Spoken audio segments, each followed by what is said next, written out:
waiting for the network to come up, okay? Basically, what I'm kind of giving you is an overview of what's available in the Google Cloud.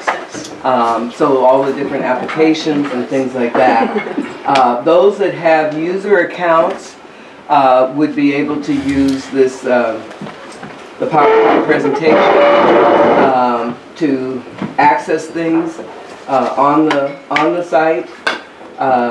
But otherwise, this is mainly to give even those of you who will be in committees or groups to understand how you would also possibly interact with our G Suite and stuff. So, Juanita, what's a G Suite? okay, so G Suite, they changed the name from Google Apps to G Suite. Oh. And think of it like Microsoft Office has a suite. There are several other products. Yeah. And basically what it means is that you're working in a cloud environment, so that you have access to multiple multiple applications that you can use. Okay, good. That you can use.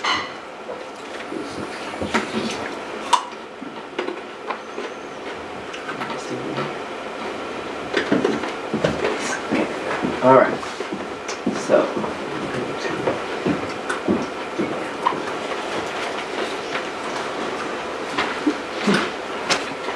so think of this as your workspace area, because you're going to be able to store and share a lot of things here, and also set up things for the website. So we will be connecting the website and the G Suite.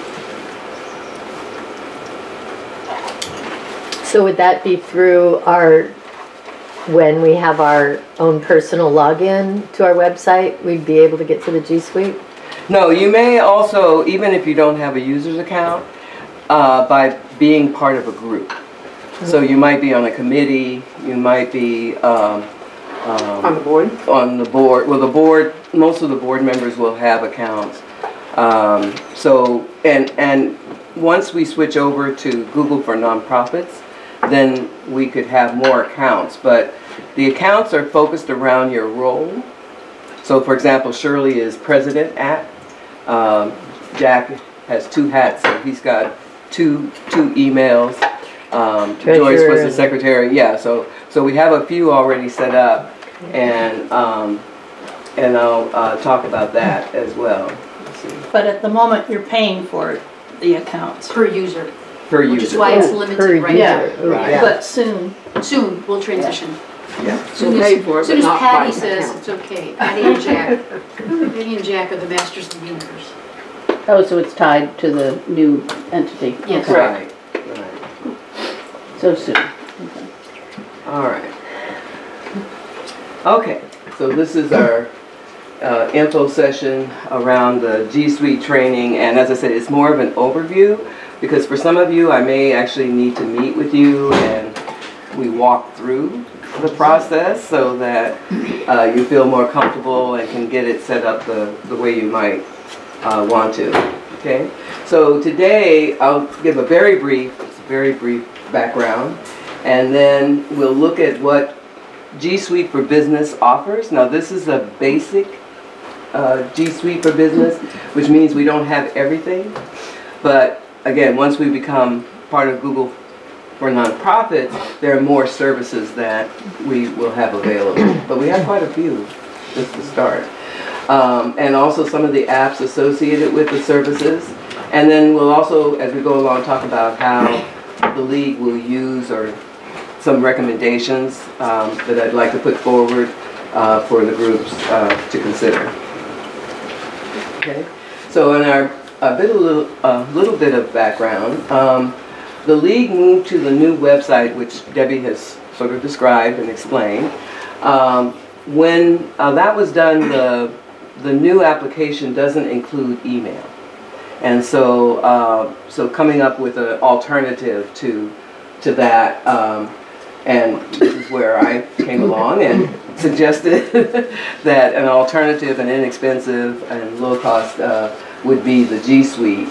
And so the board approved moving to it with plans to apply for the Google for Nonprofits, which would then make our services freer. I took on as the IT support person to set up and will oversee the implementation, which is part of the reason why I recommend meeting, because as you think about how you do things, okay, then we try to see how that might be implemented within the Google Suite. So trying to make it so we don't have different membership lists. We have one place to store the membership list. Also the other lists, so for example, donors, we should also have lists for that. We should also have other, like friends, or, because I understand now that we participate with other leagues, so we'll have to form other lists related to that. So part of it is making the membership list available within the G Suite so that people who need to send out emails or whatever to the membership can go to this one link and pull up all of the current memberships. Now right now we're still working on the process for keeping this list updated, and that's where I'm working with Debbie and Jack to figure out what's going to be the best mechanism to keep the list updated, but that's what we're shooting for. All right, so here are some of the G Suite services. These are the basic ones that we start with under the business model, the basic business model. So you can see we have the calendar, we have the contacts and directory, we have the Drive and Docs, the Gmail, we have Google Hangout and Hangout Chat, we have groups, we have the Keep, which is a way for you to keep track of tasks or reminders. The Jamboard, I looked into that. That's more of a design process. So you have an app that allows you as a group to work together, like on a whiteboard, and throw out ideas and put up, you know, demonstrations or examples of things and ideas and flow and all of that. So project management kind of stuff with that's tool. That one's new to me, so but I thought it might be good. It looks good for the group as you're doing design pieces. The main thing with the G Suite is that it's about collaboration and sharing. And so those are the two main things that we're trying to implement here. That more collaboration can go on online, and then sharing, whether you share it with in-house or we share it with the public, whatever we do, we can set it up in the G Suite. You know, prep it, get it ready, and we can even share out from the G Suite, link to the web page, all of those kinds of things. Committees and other support groups, of course, can be organized around this. So we have two areas. One is the Google Contacts, which in G Suite is actually a separate app. So if you're used to using Gmail, Contacts is built into Gmail, but in G Suite it's actually a separate app, and it does allow for you to share contacts by group.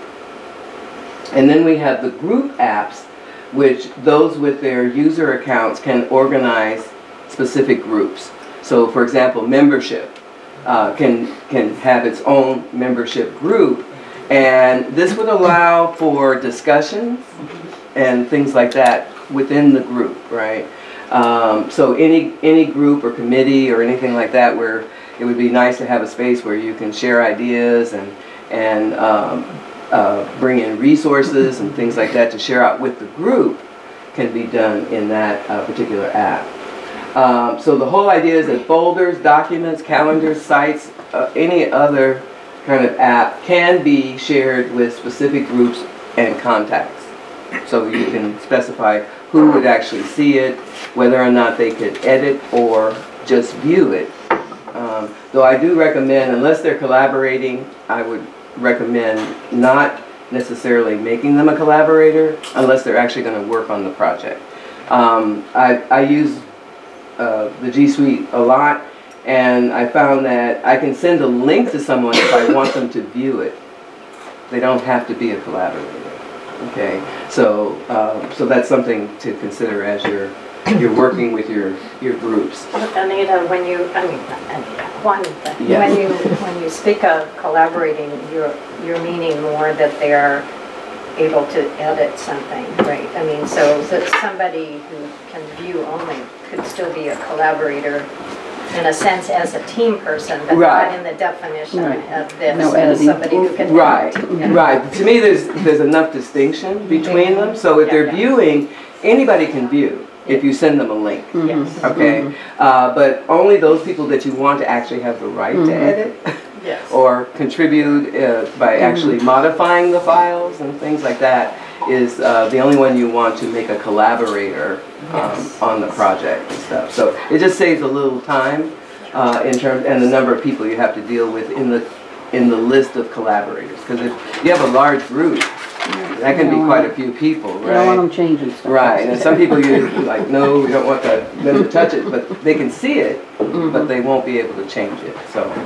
you think about that as you're forming your groups, like who really needs to be an editor on that project or something. Is there anything that prevents someone who will send a link in order to view Mhm. forwarding that link to somebody else? No, They can do that? yes, No. yeah. So in terms of issues of privacy or security or whatever, yeah, then you wouldn't want to do that, yeah. Unless within the policies and so forth, we establish that if you get this link, you cannot share it or should not share it with anyone else. So under Gmail, the Gmail service, these are the accounts we currently have, the user accounts. And so one of the things I want to do is strongly encourage you to make the shift. Okay? Make the what? Make the shift from your personal accounts to this account. Okay? To your user account. So any business that you're doing for the league should be handled through this account. Now for most of you, we've been able to set up forwarding so that you can still get the email sent to your personal account, but really in terms of making sure documents and emails and everything that's important to the business of the league is actually stored in this account, whatever this email account is.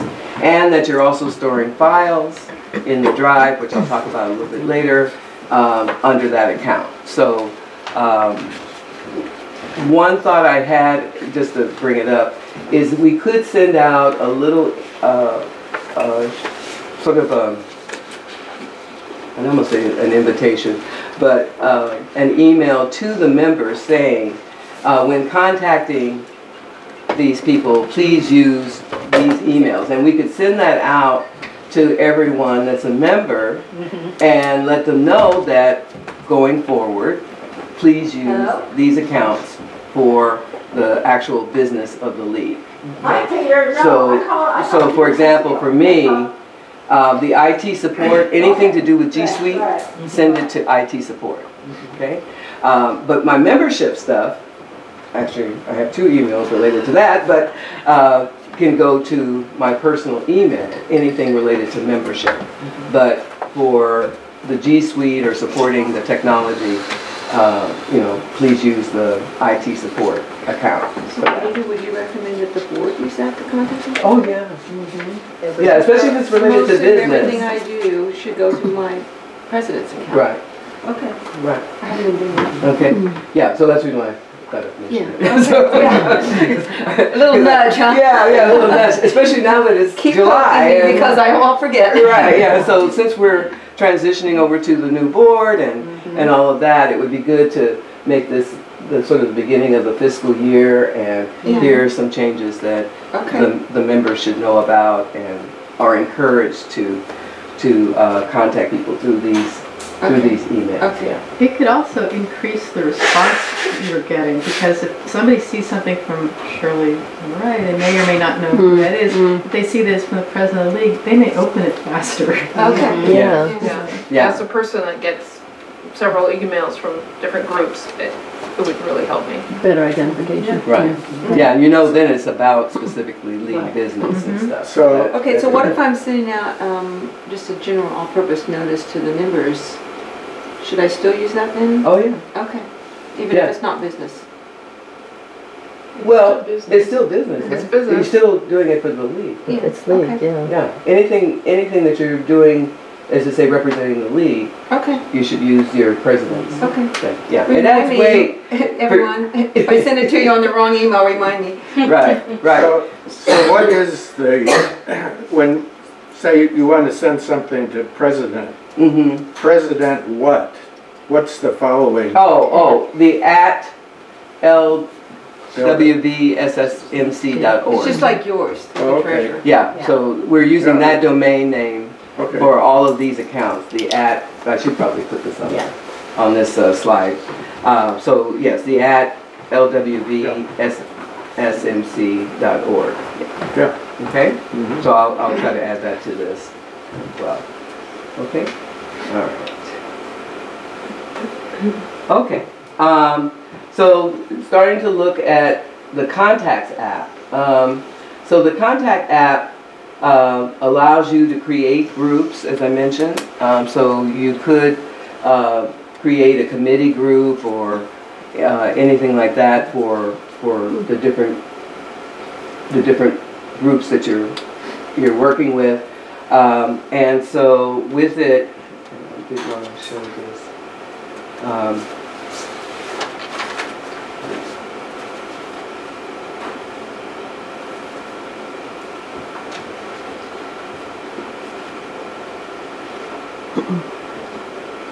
Nope, it's not what I wanted. Let's see.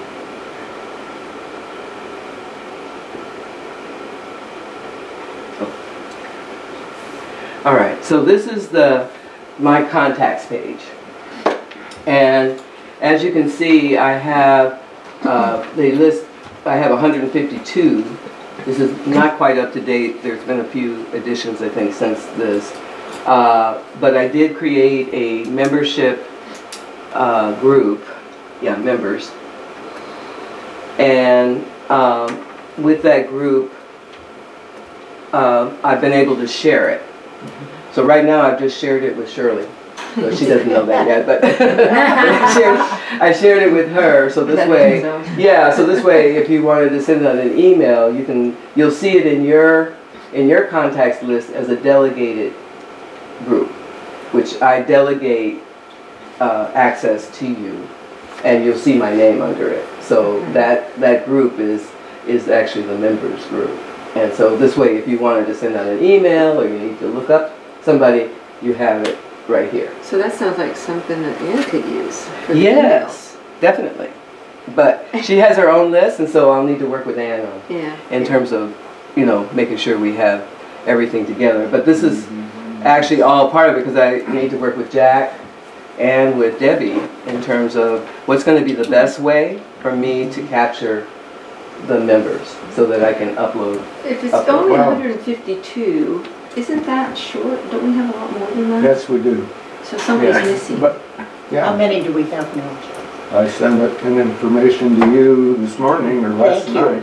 I haven't read it yet. No. That's great, I don't thanks. remember the exact number, Yeah, but I believe okay. it's 159. Okay. Okay, yeah, that would be about right. Yeah, because I'm short by the most The recent. problem is, there's I don't think so. two groups of members. There's voting members, and there are anyone else who wants to be a member. Okay, we can work on that. Yeah. And Yeah. That's something. And maybe not every single member has an email, so it wouldn't be on an email. That's true. That's right. true. There Yeah, are a that's few. true too. There are a few. Really? Yeah. Yeah, Yeah, it's so- amazing. We haven't given it. That's why we still have to do paper. Yeah. Right, and that's part of the design process. So in other words, Right. we're just beginning this. So as a group, overall group, we have to think about what's going to be the best design for keeping track of members, donors, ex-members, all of that. One of the things that they recommend in the application is that your members be in a spreadsheet, okay, and that many of these apps can pull from that spreadsheet, from that members list. So again, thinking about how the best way to do it, and so we're not being too redundant, or we have too many people trying to keep track and so forth. So as I'm listening to different things, I'm thinking, it sounds like Jack really should be the one, because all the particulars he covers, right? You cover all of the differences. Well, I need him for the, to maintain the information on finances. Right. So in that regard, the more reliable data would be his, and then it would make sense for me to capture his data to populate the membership list and things like that. So we don't need all of your data, but just that part of it and stuff. So again, we're still in the design process, and but this is just to give you some idea, because I haven't added things like addresses, phone numbers, or anything like that. Right now, I just got some members up there for emailing purposes. And I did run across somebody that said, do not send emails. So, so that person, their email will be blank, so we wouldn't use that. But if we put in the addresses and so forth, then we may be able to use that. But I know we have particulars about husbands and wives, households, and things like that. So that'll have to be part of the design process.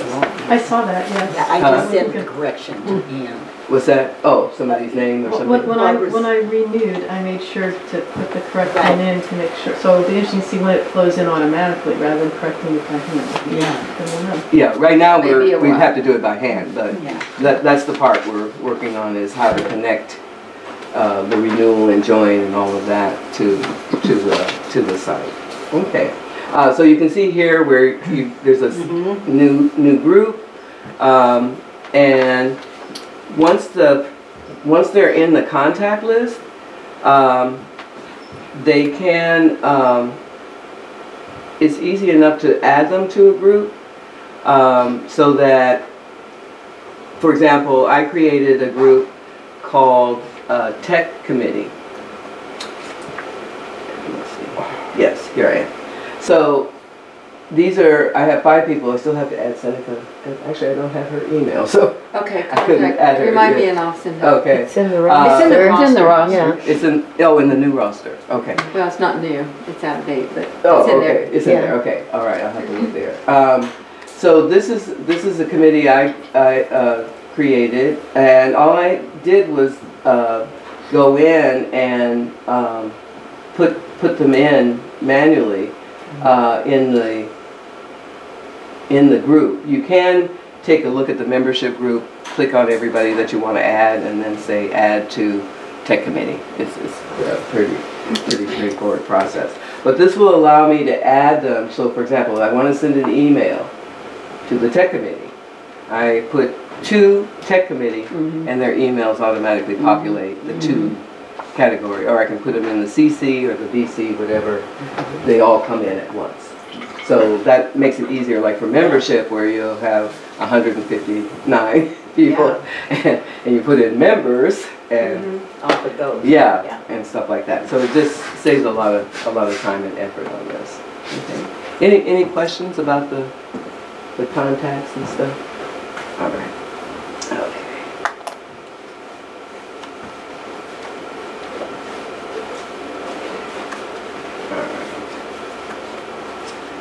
So this is an example of creating a group, and so actually I had typed in Tech Committee, and everyone's email came up automatically in that. So it'll make life much easier as long as you keep your groups clean. You gotta remember you're good. read Yeah. them periodically. Being up to date. Right.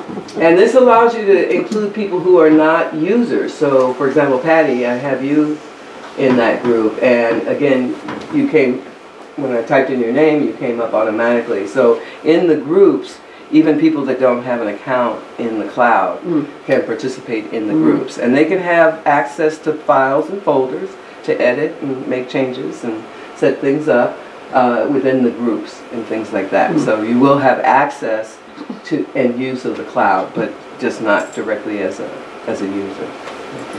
Until we get Google for Nonprofits. Yeah, so when you, if you set up a group, Mm-hmm. do you still need to specifically share something with them, or would, Well, if you, let's say for example, I set up a folder specifically for the for group, the group? anything I want to share with them, I can drop in the folder. Got it. Right. Yeah, And then, so- and then you can still determine who can edit or not. Well, usually that's given with the permission. Yeah, so when I create the group, I can specify who can edit or who can, Yeah, okay. right. And for those of you who don't know, the reason I'm sensitive to this, I've been in some organizations where people were using Google Groups and didn't really know how to edit properly and ended up really not Messing things up. messing things up, Right. basically, right? Because they got carried away and didn't realize that they were actually changing the documents. Right. And it wasn't just suggestions like track changes mode, it was actually changing the document, so nobody could tell what they did. Right.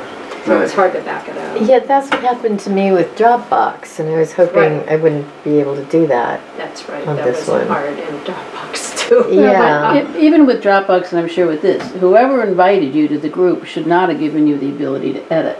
You can just view. But if you've been invited to edit, then you can make the changes, absolutely. And then Yeah. you should know better. I don't remember Well- if anything pops up and says, hey, you're editing. No, there's nothing that pops up. No, there's no warning. Yeah, Well, I so, don't know about Well, you. we're gonna take everything out Yeah, of yeah. Dropbox, so. No, but I meant, this is the same. yeah, it'll You be the should same either view- capability. Can edit or you only view. Right. And some procedures may be recommended. So for example, I was suggesting that instead of using track changes, because most people really don't understand that we have them use comments. Mm. Because you can add a comment, highlight a section, and say add a comment, and then make a statement about what changes you would like to see in this section. So commenting is kind of safe, because you're not Good. changing Good. anything Good. yet. Good. You're just making a recommendation. Good. So Yes. Okay. I would recommend that. And then people can respond back to the comment, Yes, things like that. sure. So Yeah. commenting is a safer way to suggest a change, because you're not actually doing anything to And that's change it. what we've been doing with a couple of groups that I've been involved in, because people have ideas, but there might be from a certain culture where they're saying something and other people that then read it can't figure out what they're talking about. Right. And so by putting in a comment and it's associated with that person's Mhm. name, you then know who to Mhm. talk to about Right. what he's saying. What Right. what the point is. Right. And it's helpful to help things move forward. Mhm. Yeah. And then you have whoever's the original keeper of that document, Mhm. then pull all that information with the comments together and make the changes one time. Right, yeah, and the safer, because I've used both methods, and the track changes, I have a hard time understanding the track change, so Mhm. I usually have to say, okay, let me commit so I can see it. Yeah, the print's so Yeah, small, you can't. yeah, and the colors and the lines and Yeah, yeah, stuff, I so agree. commenting worked really well, so that would be. So where would you find the comment? How would you? It's up on the toolbar. Okay. So you, it looks like a speak out box or Call call out Like box. from a comic book call out. Yeah, Oh. yeah, that's, Like the Or a bubble Vizio stick bubble. up top, Yeah. and so you can say add a comment, and if you've highlighted what you want to comment on, then it'll add the comment for that and With your name. color it. Yeah, with It'll say your, Lisa yeah. in Excellent. your comment. Well, that's Yeah. like the little box on track changes, right? It's Or in Word, to do a comment, a Word comment. Yeah, track changes does, it does. It's, I don't call it, it's actually under comments, actually. Comments. That's what- Right, yeah. That's what I usually do, right? Yeah. The little Yeah. box on it, Right. that's the same thing. Yeah, All right. yeah. Track changes is, That's it'll give you a different, box, okay. but But All right. it isn't automatically on the side. yeah, Okay. it's not, yeah, so. So Okay. Juanita, whatever this writes in, it's like that Google equivalent of Word or Google spreadsheet, Mm-hmm. and it's those shared things that basically, yeah, anybody who's authorized as soon as you touch it, it changes, right? And saves it automatically? And so No, that's how not things get necessarily. messed up? If you can edit it. Right, If if you you can have edit. authority, but, you know, people have connected me with these and it's basically, okay, as soon as you do something, it. Right. Right. That's the tricky part. Now there With is permission, it changes and saves the changes itself, right? So that's the right, yeah, problem. that's the problem, and Yeah. people aren't familiar with commenting or track changes. Then they've made changes unauthorized, unauthorized changes to the document. So so commenting is the safest way. So Do if- people comment who are not allowed to edit? In other words, can somebody just is shared with you, can you comment on something that you're not allowed to change? No, that's a good question. I haven't looked think at that. so. You think so? I think so. Okay, I'll have to look at that because I that part of it. I But I'm haven't not, tried. I'm Yeah. not Because it would be positive. nice to be able to share, to get the comments, but not allow people to accidentally screw it Because I up. think even the Right. Adobe PDF will allow you to comment. Adobe Comment. definitely does. They'll allow you to comment But I without don't you know. being able to. Edit it, right? Okay. So it's like adding Post-its. No, I know how it works there, but I, Yeah, but I think. Yeah, I'll have to look and see because that hadn't come up for me yet and stuff. But I'll take a look. But yeah.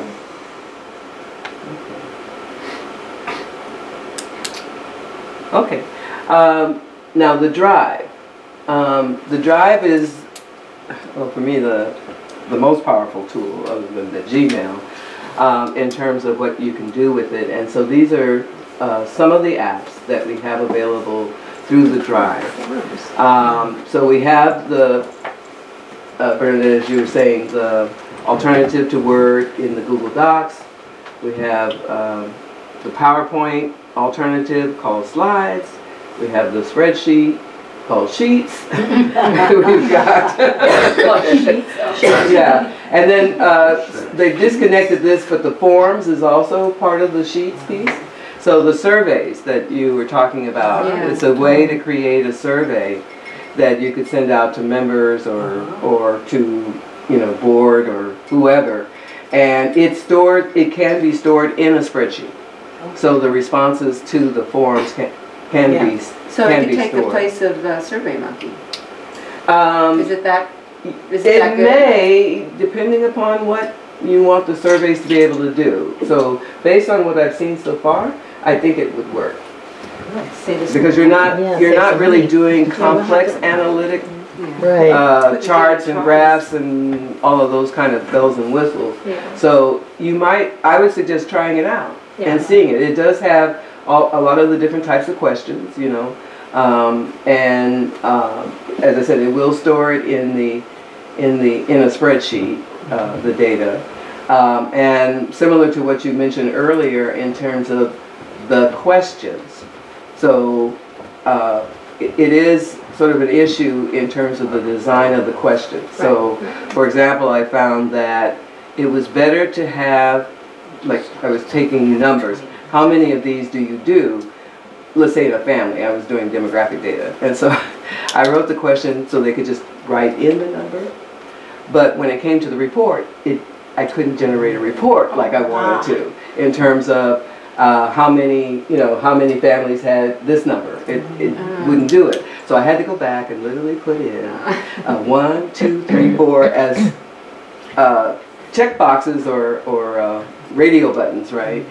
So that then I could run a report and it would tell me how many people had picked that particular option. So it does affect how you get the report based on how the question is asked. So I have, if you run into some problems, just let me know. So we'll do a trial run on Yes. the committee. And something else that they've done is Sites. So Sites is their website or Google Sites, and they've made some change to it, and I've been playing around with it because I was used to what they call the classic version, and so, which I kind of like because they had a lot of templates and things that you could use and change and stuff like that. So I'm playing around with it, but I found out that they do have a conversion to the new sites, and the advantage of the new sites is that it works with all types of media platforms. So you can actually see the website on your phone, on an iPad, on your computer. So I see why they have the new sites, but I like aspects of the old. So I'm playing around with creating something here and then being able to convert it so that we see it on all the different platforms and stuff. So that's something else I'm playing with. Let's see what sheets. Oh, and maps. So maps is really great. I've used it a lot over the years because you can create your own maps that to a specific location so that you can link to it in an email, in any kind of document, and people can click on it and have the location already present, and then they're just adding where they are to figure out how to get to the place. So there's, and you can actually have it appear on the map. I've had it, because I was working with schools. So we wanted to keep track of all the schools in the state and be able to show them on a California map. And so with the map feature, I was able to create all of the sites, the districts, all the schools in the district, and it would automatically populate the map with their names and places like that. So maps is a great tool for tracking, you know, like let's say new voices. If you had more than one site and you want people to know where they are, you could have a map that shows. 2 sites. Oh, you have 2, okay. So then you could show people, okay, here's where the new voices sites are. And they can click on it, get information about the site, all of that. So there's a lot we can do with maps as well.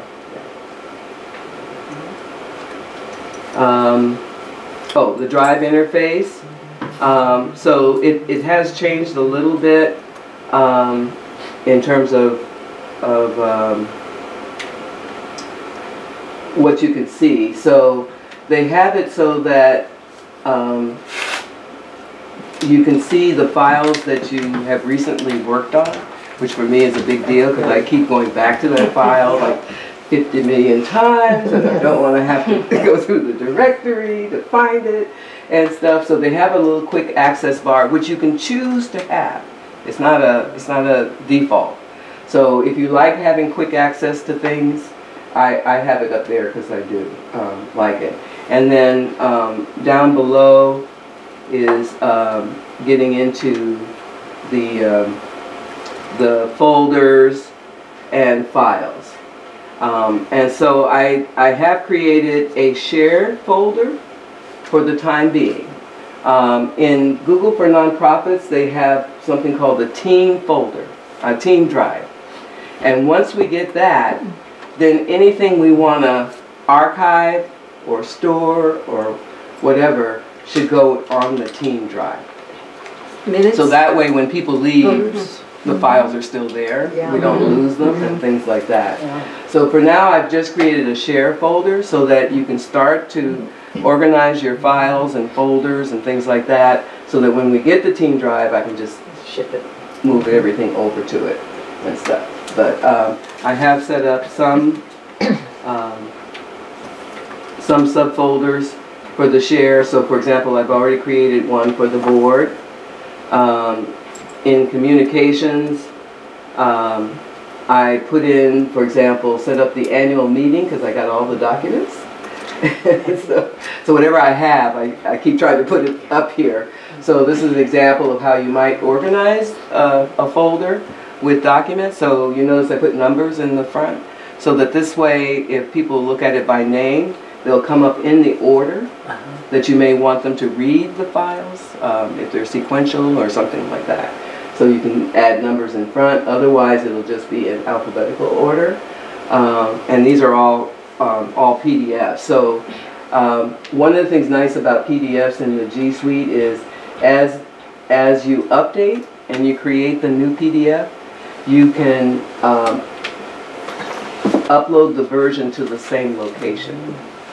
So every time you update, you go back to the file, you do a right click on it, and it says manage versions. You go to that and say upload the new version, and it keeps a backup of the previous ones until you delete them. So that's a way to keep track of your different versions and stuff. What was number 2? Oh, what did I do? Oh, 6 is missing too. What's But this say? when the package went together. It goes Yeah. from 1 to 3, Yeah, I 4, think there was 5, something 7. missing. That's the Yeah. secret file. Yeah. Oh, that's the secret file, okay. All right. Cheap share with the image, you have to kill it. Yes, right. Yeah, I was wondering, but I kept thinking, something's missing here. But I had no way of knowing what it was. I didn't know what it was, yeah. So, but you can see, so ideally, I'd like for each person to set up folders and then organize old files.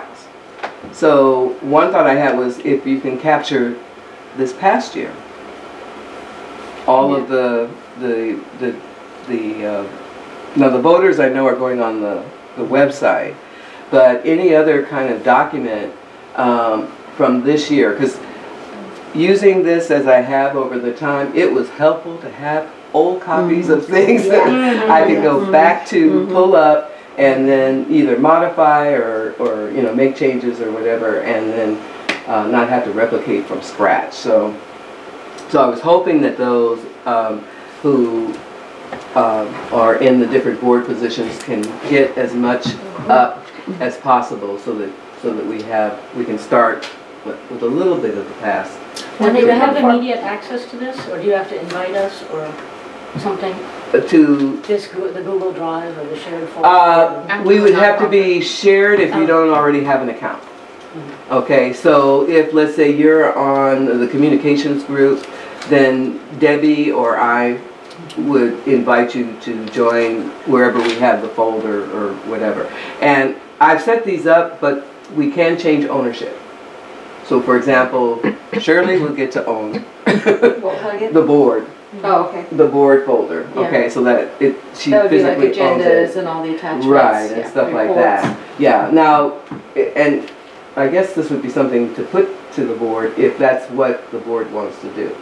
Because it is possible for me as the IT support person to own the folders and keep that, and then, but you would still be able to do all you need to do to those folders. Okay, so we need to discuss what we want on the board folder and who would control it. Right. Okay.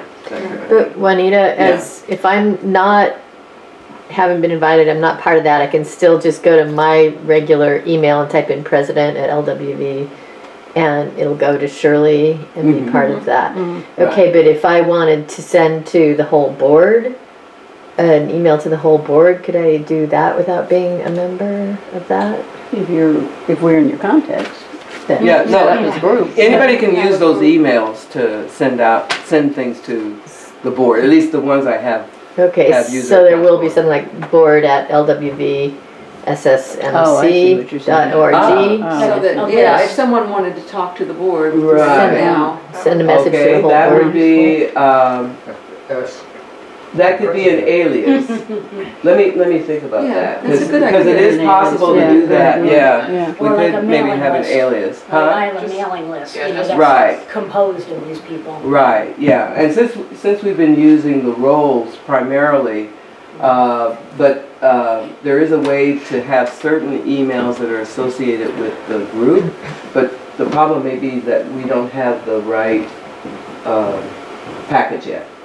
So it may be something we can do once we get to Google for Nonprofits. Yeah, and then it'd be a good one too, because like president, it would just stay the same email all the time. Right. Right. With, yeah. Right, and I can change the name, so I'm gonna get a chance to work with Juliana Yeah. about changing from Right. Joyce to Juliana to Right. see how that works. But it should work fine in terms of just changing the name and the routing of the email so that. Juanita, do we have a spot for like logos and photos? Yes, I have something for logos. Let's see, where did I put them? Because it's one of those things that probably shouldn't be on the website, so other people can't use it. But then there was, like when I do put together some of the stuff for Facebook and whatnot, and I'm searching For the logos. Yeah, yeah. Right. for logos and Yeah. photos of the people that are gonna talk. I have to get really creative. and- Yeah. Well, they're all on the national, at least for the national logo. Yeah, some of them, Yeah, we could use Are one, a design for us, but right now we just put it Right. on our.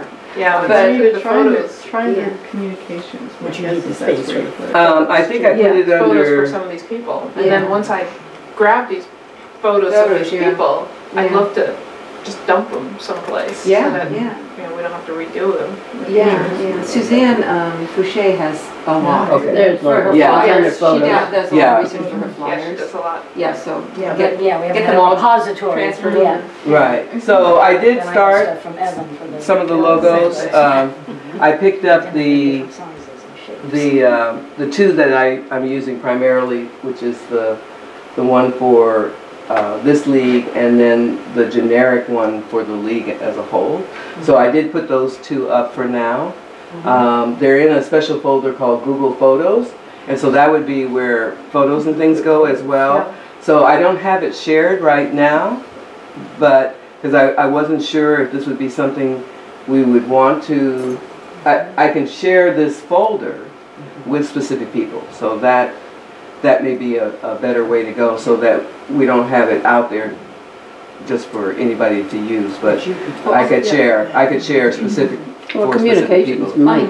Right. Yeah, the Oh, communications access group. that, Yeah. On Okay. the website, there's a variety, like there's clear ones and there's more, I don't know what you call it, higher definition and. Oh, right, yeah. And for large and small and, so there's a lot. I've downloaded several of them. And this is from the National Museum? Okay, National. I'll have to look. There should be one for the state. I don't know, I've never looked it up. Okay. Yeah, Why they're don't they all send use it the to- same? Yeah.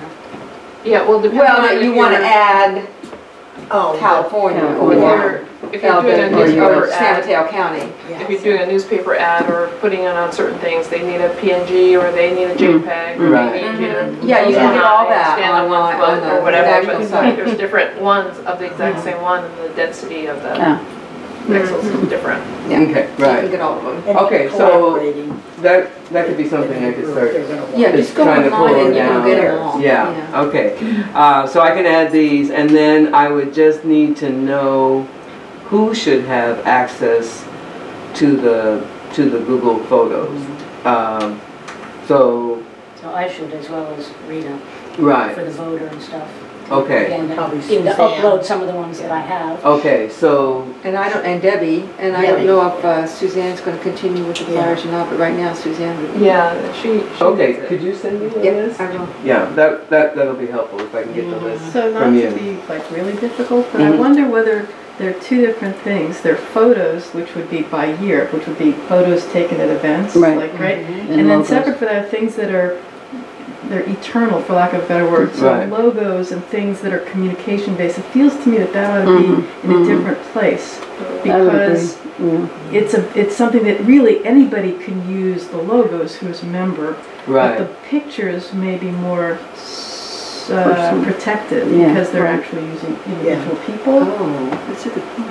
Or if, So- even if it's under photos, if they're subfolders. I don't know if yeah, there are different yeah, no, dimensions that's, yeah, I for can create subfolders. subfolders, and as a subfolder, then I could specify Just everybody, logos. yeah, just logos, and then other people, let's see, now, I don't have this folder Yeah, if you have pictures, shared. say, of people in a voter registration booth, Right, they're gonna be from the public.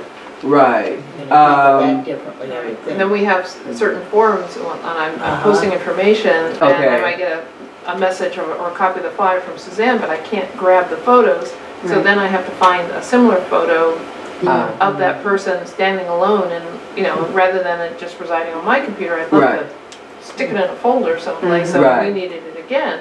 right, you'd already Right have there. it and Yeah, stuff, that'd be okay. great, yeah. All right, I would probably want to put that, let's see, But let that, me, it would make sense because you could have, so having it the way you organize it under year makes a lot of sense because you go back to specific events. And then you can have subfolders for your events Right. within that given year. right, Right, because those are time specific as opposed to logos which are permanent. right, Which wouldn't be under a year, it would just be a separate thing. Mm-hmm. right.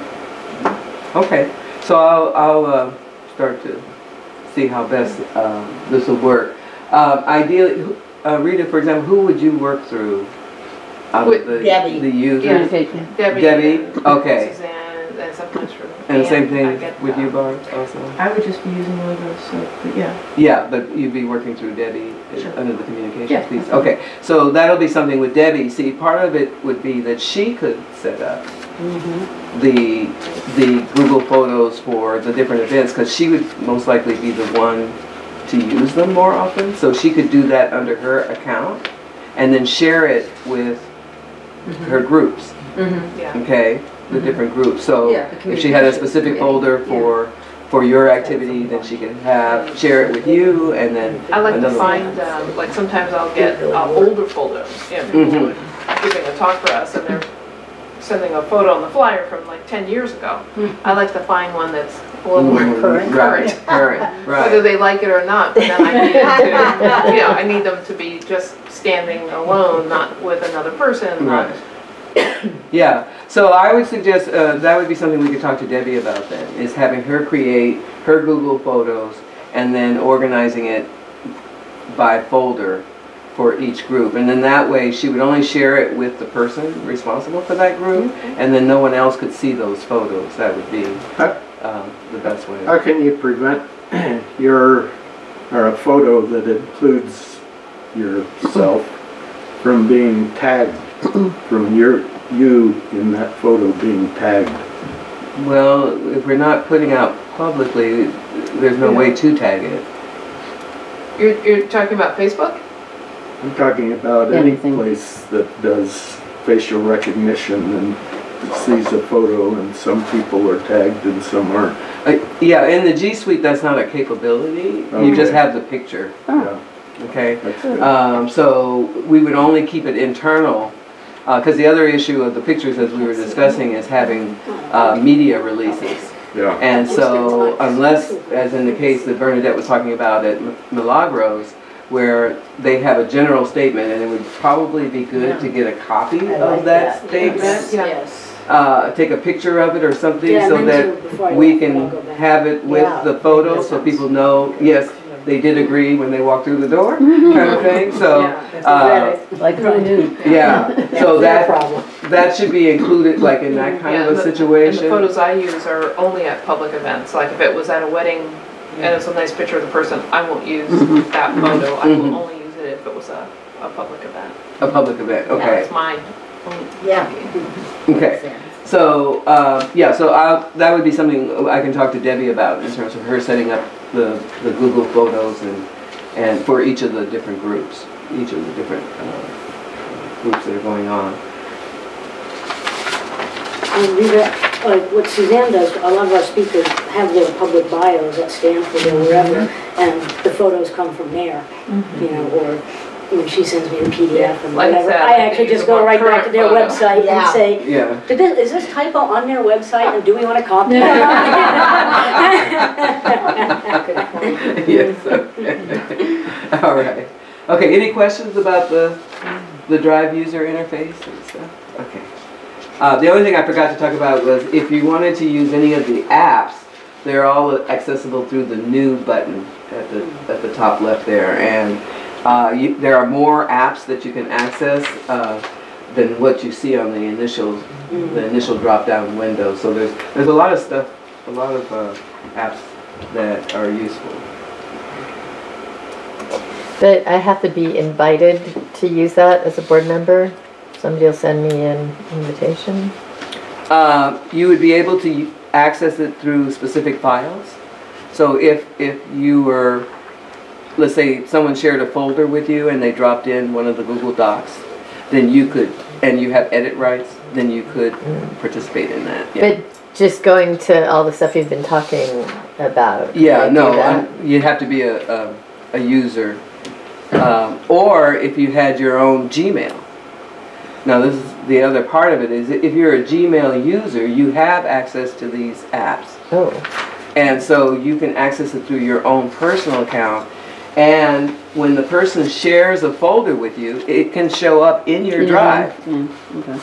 As first it comes in as shared with me, and then you can even add it to your drive so that it's at the top level, and you would treat it almost like it was your own file or folder.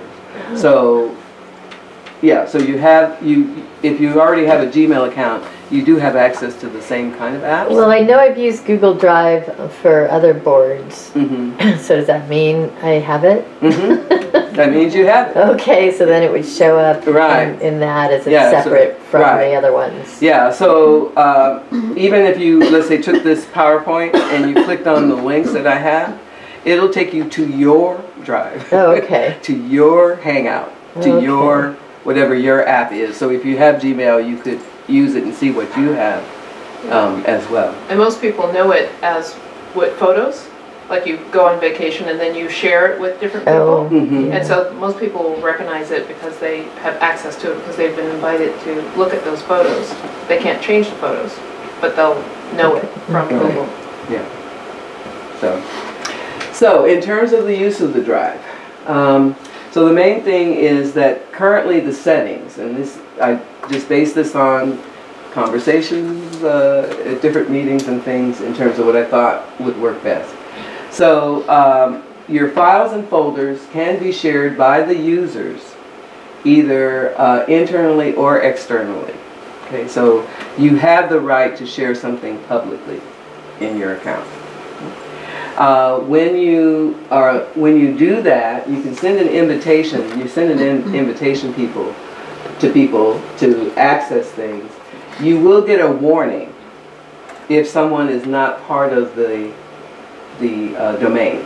So for example, in my case with Patty, if I send something to her, it's going to come up and say, she's not in your, she's not part of your group. Are you sure? And I say, yes, I'm sure. And then it goes out. So, but you have to do that with each person who's not not part of your G Suite group and stuff. But right now you have just 5 people that have an account, right? 5 individuals, 6 accounts. Yeah. Yeah. So you want to set up one for housing, right? Oh, yeah, but I mean, Eventually. no. Eventually, No, I was yeah. just sort of Yeah. saying that because, Are you going to share Lisa this asked what PowerPoint she- with us? Yeah. Yes, I plan to. Yeah, I was Okay. going Just to the Thank people put who it up need so it that right it's. now. Okay. yeah, see, we're paying quite a bit right now. for- Okay, For and each then person. As soon as we're- files and I believe folders also can be published to the web, either in the Google Sites app, which is tied to this, or it can be viewed visibly, publicly, and also as unlisted files. So for example, I teach a class and I was doing a workshop and I wanted to use my drive to store some files so that people could access it, but they weren't going to have accounts. so I shared the files, shared the folder, and what they saw was just the files and the name of the site.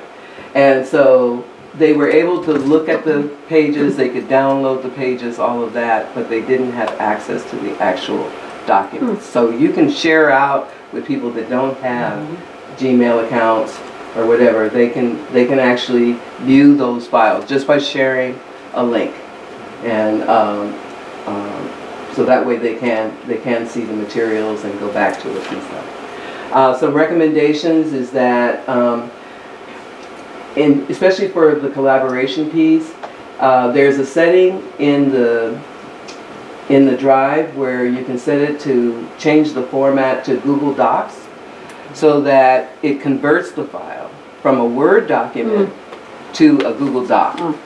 And that, especially if you're going to collaborate, because then that way it's in the format that allows collaboration. Okay. Groups and folders can be set up for sharing, and this is to make life easier. Okay. So if you have a group, create a folder, a top level folder for that group, and then you share out with that group, and then anything you want to share with them, you just drop them into that folder. You can work on it at the top level of your own drive, where it's private, and then when you're ready to share, you drop it in. Yeah. And most of the time what I do is I'm working in Word or Google Docs, I save it as a PDF. That's what I share. Because anything else, you have to deal with fonts and this, that, and the other. so PDFs make life so much easier. So if I'm going to make the agenda, I should go through Google Docs to do Yes. that, not on my own Word. Yes. So I need to learn how to use Google Docs. Right.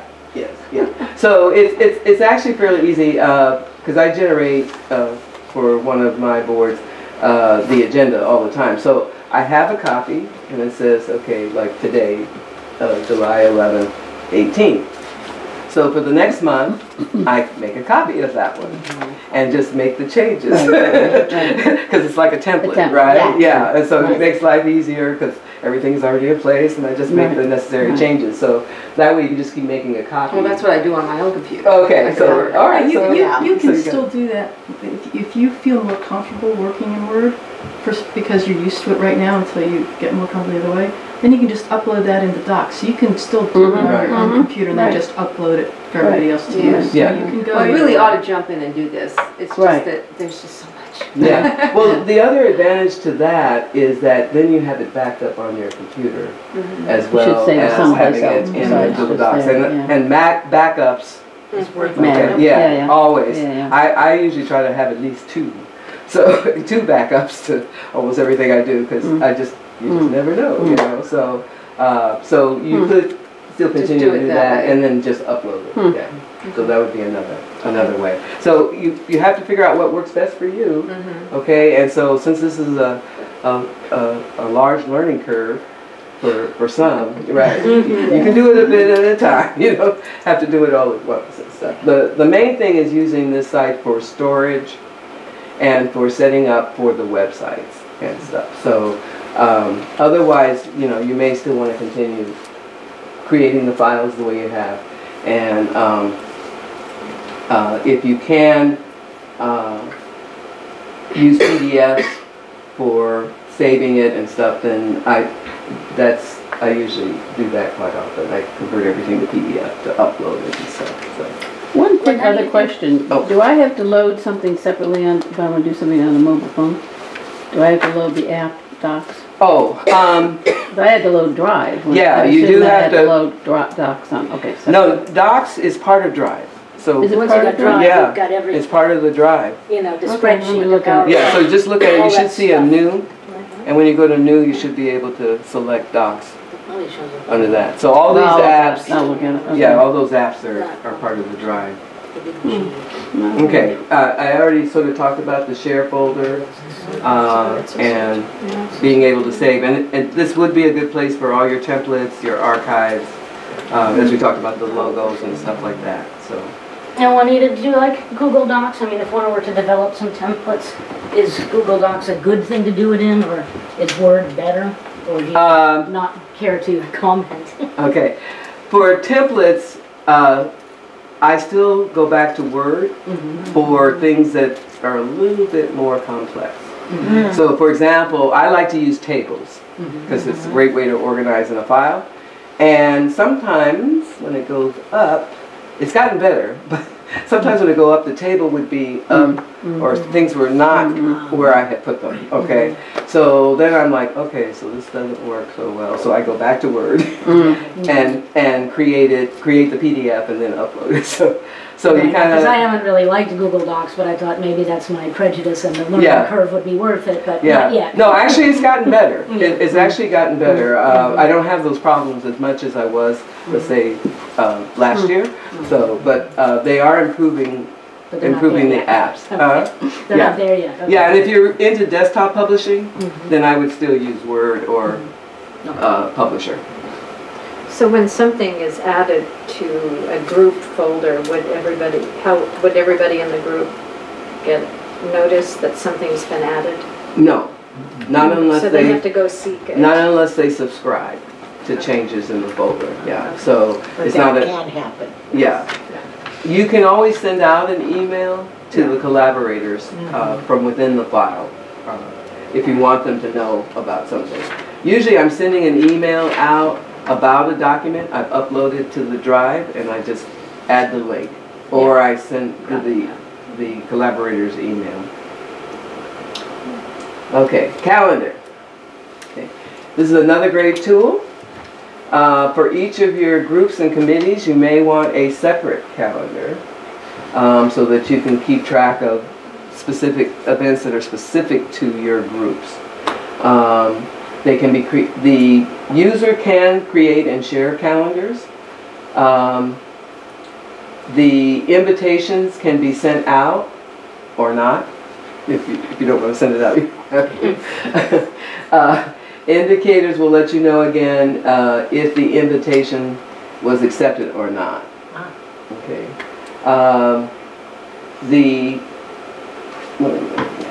Hangout. As you create events, it does have Hangout configured in the calendar. So I created an event and set it up, and it gave me a phone number and a pen so that you can set up a meeting, whether you're doing it in face-to-face. You could still have people who go to Google Hangout if they're remote, okay? Or even a phone call if they're on their phones, which I've had to do sometimes.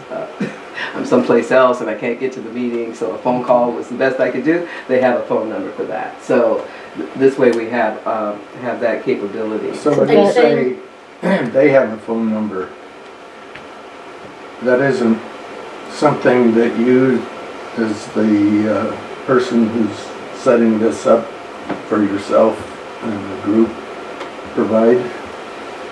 No, not for this. If you're using the Google Hangout, and this is the synopsis of this meeting. This was for Saturday, and I decided to show it as an example. So here we have Saturday, and you can see how much information is provided here. And it included a phone number and a pen, which I was quite surprised that it actually had that capability. I was like, oh, you don't even have to use WebEx or Webinar, anything like that. So, and you can send out invites to your guest, and then they can say yes or no, or maybe so, if they plan to attend. And you would see your guest, who's actually coming. So I sent it to myself, a different email account, so I wanted to see what it would do.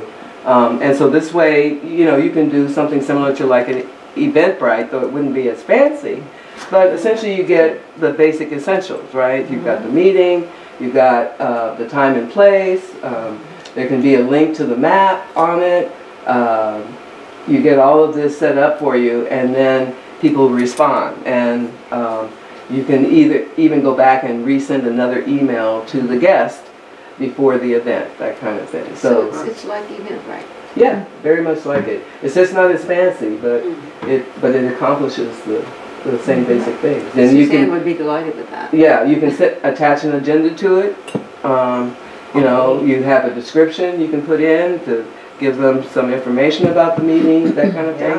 So there's a lot that can go into it. There's video too. And you're saying you can do a hangout, which is video, and people can separately call in if they have video. Exactly. So it's a conference call. Right, a conference call. So do you have to do anything on this end? So if you go back to the last thing, there's a phone number and a PIN.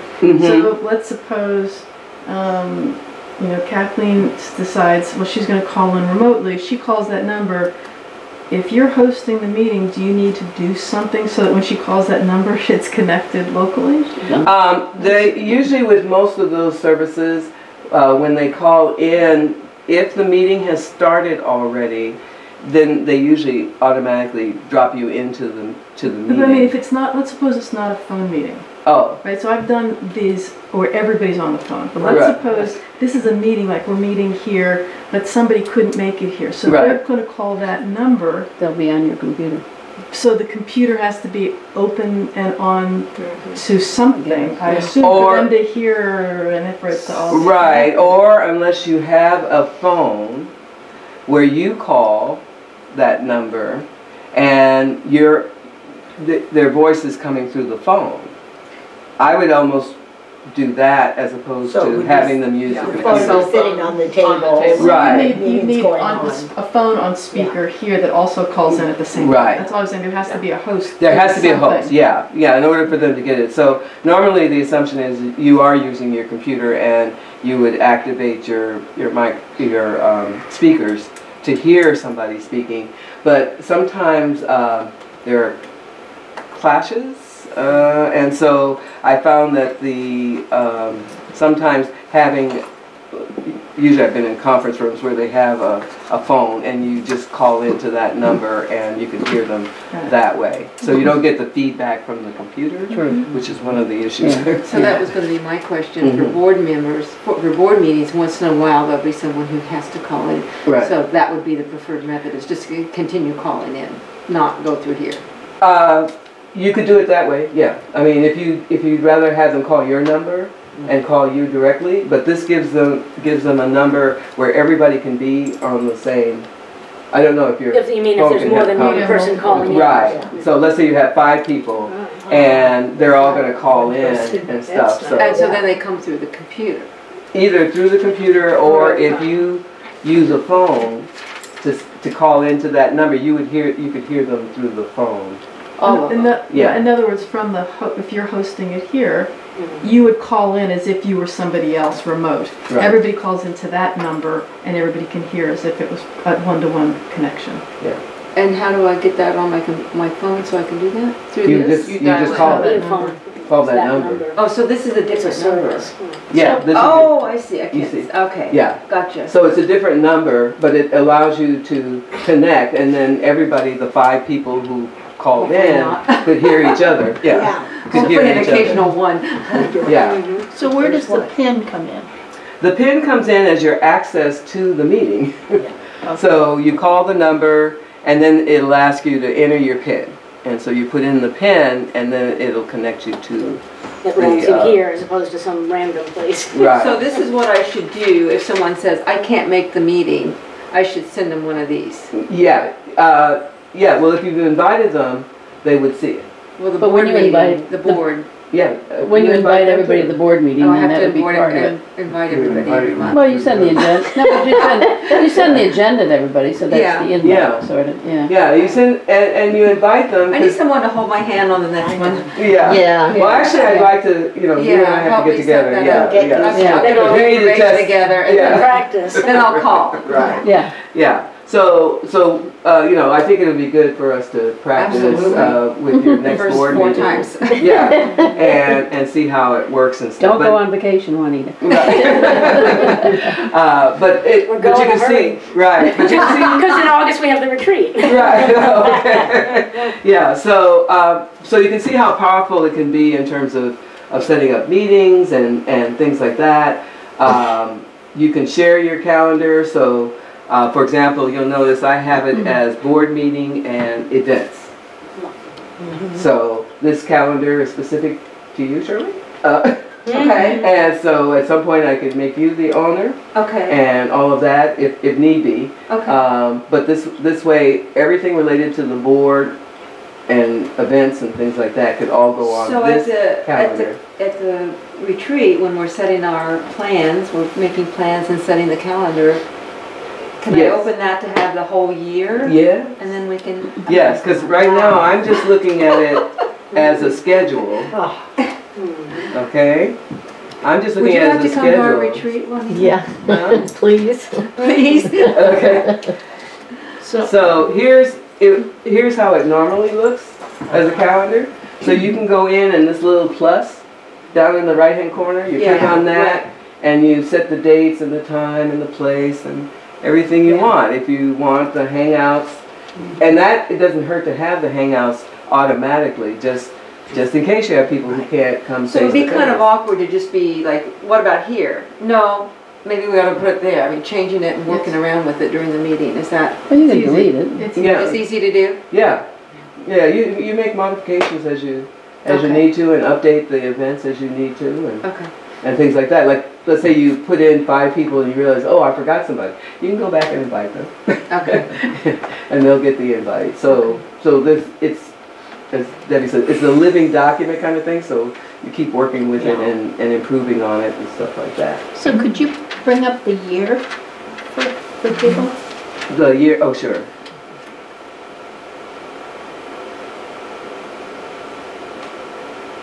Okay. Wow. Okay.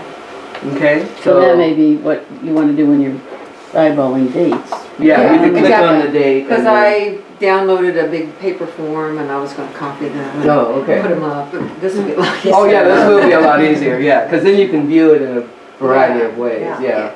and stuff. I like the schedule because then I see everything as a list and stuff. But some the visual graphics for selecting. Well, just for stuff. setting up, like, too much in this month, let's move something to that month kind of thing. Right. Yeah. So you can look at it in several different ways, and you can create different calendars for, as I said, different groups. So if you had another group that you wanted a separate calendar for, you can create a calendar for them. And service will be important in the fall for all the different events. Yeah, I'll need to gather what we can before the meeting.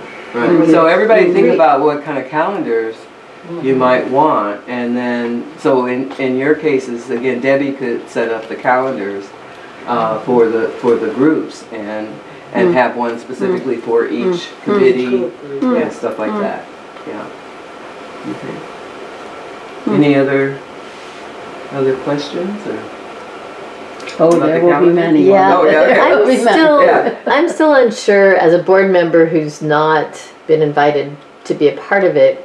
Do I get like an email with that invitation, Evite-like thing? Yes. Oh, okay. Yeah. You get an invite. Yeah. Okay. And what's a teeny bit confusing is it says this event has been changed. And I'm not ever clear, because we do this for something else I'm on, and I never can quite figure out, everybody says, oh my God, the date's, it's been canceled, what happened, what's going on? I don't know why it does that, but the email when it comes out, it says the event has been changed. And actually, it's just your first email. Or maybe the second one or something. It's just weird, and you go, oh God, I don't know what's going on. But then anyway, it all works. Oh, but maybe because each month it's a different day. Somebody was added or whatever. Right, it could be somebody added, it could be a minor change. So as soon as they save it, then it probably goes out. It flips back out. Right, So yeah. You get used to Somebody it. corrects the typo. Pardon me? Somebody corrects the typo. Could be. Yeah, that too, yes. Yeah. Could be that too. Yeah. It goes nonprofit. Yeah, Yeah. Okay. so. So I was just wondering Okay. where Yeah. what I get. Now the Google Hangout Hangout. does have 3 modes: the video, the voice, and messaging for chatting. I looked at it for webinars, and so we can create webinars and run it using the Google Hangout. It allows you to share your screen. So this way I can demonstrate things to people if I'm talking to them over the phone. Nice. Okay, or even through the Google Hangout and stuff. Jeff asked me about texting. So I did look for that, and what I found out is that, so they've made some changes, I guess, with the new app, but it says you can use a regular phone app and connect it through Hangout. So, but it doesn't work, I don't think it works the way he may have thought it did, but you can send out group text, yeah. But you have to have your own phone app for it. A hangout versus a webinar. A hangout is just everybody sort of equal connecting, and a webinar is like A you person presenting and presenting. Yeah, it's watching. more me presenting, or people getting, I can't really do that. So that's why they want Yeah. communication, either messaging or Right. maybe not phone. Yeah, so, Audio. yeah, usually think of like Marco Polo or some of those other apps where, you're just videoing back and forth. So this is Google Hangout, and so you can choose which modality you're going to use for your interaction, your communications. The chat box is always up because it does send you messages as you're setting up and things like that. I was been experimenting with it for a class, and so I didn't want video or sound because they were in the room with me, and no point in having sound because then it's like this, right? And the video was I was showing them my screen, so they could see it right on their computer. So, so this is one of the methods I'd like to use for the webinars, which would give us a chance to train people without having to meet or something like that. So it's pretty cool and stuff. I hadn't really used it that much, but it's actually a nice tool. And let's see. The Google Sites. So again, this is where I was recommending that anything you want to share publicly or externally could be done through Google Sites.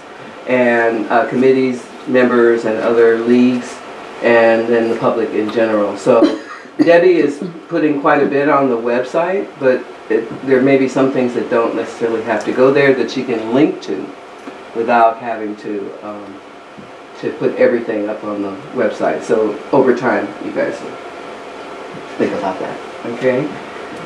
I did start I've been experimenting, as I mentioned, with the sites. So I did start this.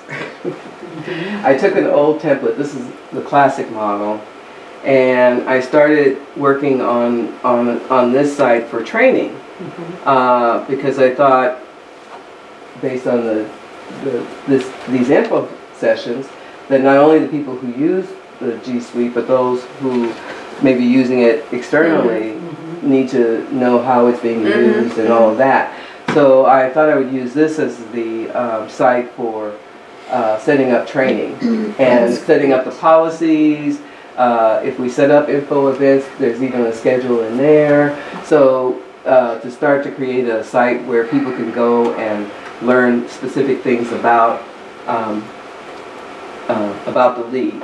And so it has quite a bit. They even have a registration piece and all of that, but I'll have to work with it to refine it and stuff. But I did convert this to the new sites for Google, and it does look different enough so that someone could on their phone see this in a way that fits the phone or the iPad. So so that's what I'm working with, is creating it here and then converting it so that it's usable on all the different platforms. Great. You see how much fun I'm having? Okay.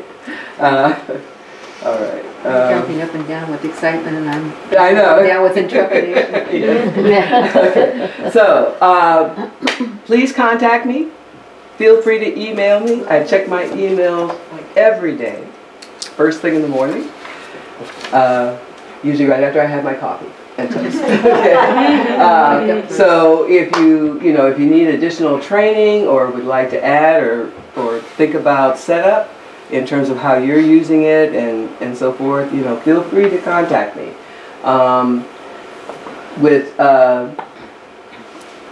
With the user accounts, they can work with their teams to see what will work best, and that's what I'm going to recommend, like to Debbie and to Jeff and everybody, Kathleen, is to really sit down with your teams, and maybe you call me in and we try out some things while we're meeting or something like that.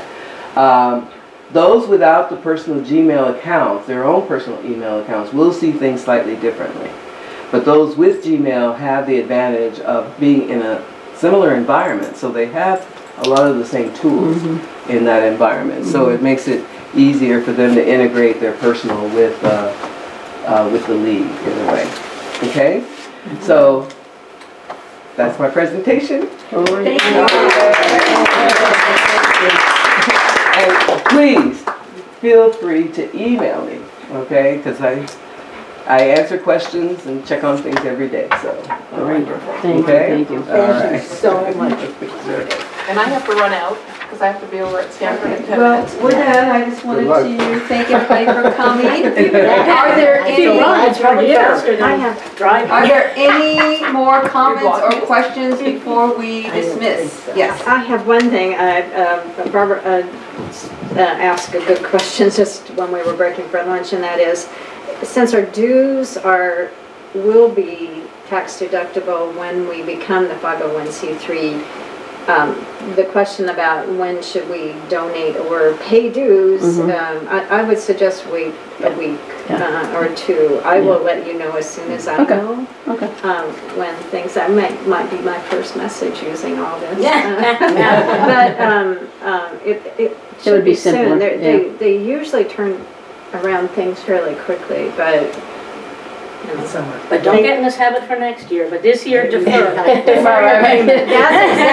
right. And not 2 months. You're allowed for 2 weeks. A couple weeks, yeah. Okay, just one more thing.